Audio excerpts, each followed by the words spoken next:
ত্রয়োদশ জাতীয় সংসদ নির্বাচনে জাতীয় পার্টি সহ আওয়ামী লীগ জোটের ১৪ দলের প্রার্থীদের মনোনয়নপত্র বাতিলের দাবিতে ইলেকশন কমিশন অভিমুখে পদযাত্রা শুরু করেছে জুলাই ঐক্যের শতাধিক কর্মী। সেখানে ব্যারিকেড দিয়েছে পুলিশ। আমরা সবশেষ পরিস্থিতি জানবো বিজন কুমারের কাছ থেকে। বিজন, সেখানে তাদের পদযাত্রা কেমন দেখছেন? কেমন দেখছেন পরিস্থিতি সেখানে আসলে? দেখুন, পুলিশ ব্যারিকেড দিয়েছিল। নির্বাচন কমিশন অভিমুখে জুলাই ঐক্যের প্রায় শতাধিক নেতাকর্মী তারা আসছিলেন আগারগাঁও রেল স্টেশন থেকে নির্বাচন কমিশন অভিমুখে। আপনি হয়তো দেখতে পাচ্ছেন ঠিক এইমাত্র ওদের পদযাত্রা শেষ করেছে। আমরা দেখছি যে সামনে পুলিশের ব্যারিকেড আছে, পুলিশ এই পর্যন্তই তাদের আসতে দিয়েছিল। তারা একটা সমাপনী বক্তব্য দিয়েছে। বক্তব্য দিয়ে বলছে যে তারা এখান থেকে কয়েকজনকে সাথে নিয়ে তারা নির্বাচন কমিশনে যাবেন এবং একটি স্মারকলিপি জমা দিবেন।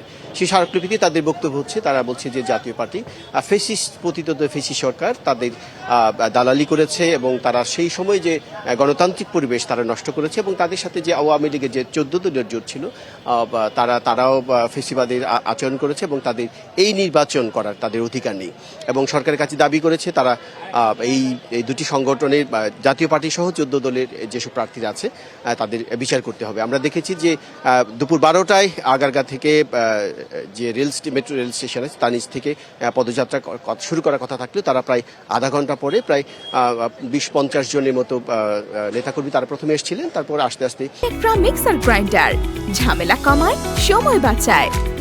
দেখলাম প্রায় শতাধিক কর্মী তারা এখানে এসেছেন এবং তারা আগারগাঁও থেকে এই নির্বাচন অভিমুখে আসছে। তারা বলছে যে গণহত্যাকারীর কোনো রাজনৈতিক দল তাদের নির্বাচন করার অধিকার নেই। তারা বিভিন্ন স্লোগান দিয়েছে এবং এই সরকারের বিরুদ্ধেও তারা স্লোগান দিয়েছে এবং তারা বলছে যে এই সরকার নিরপেক্ষ আচরণ করতে পারছে না এবং বলছে যে নির্বাচন কমিশন আছে, নির্বাচন কমিশনও তাদের নিরপেক্ষতা হারিয়েছে।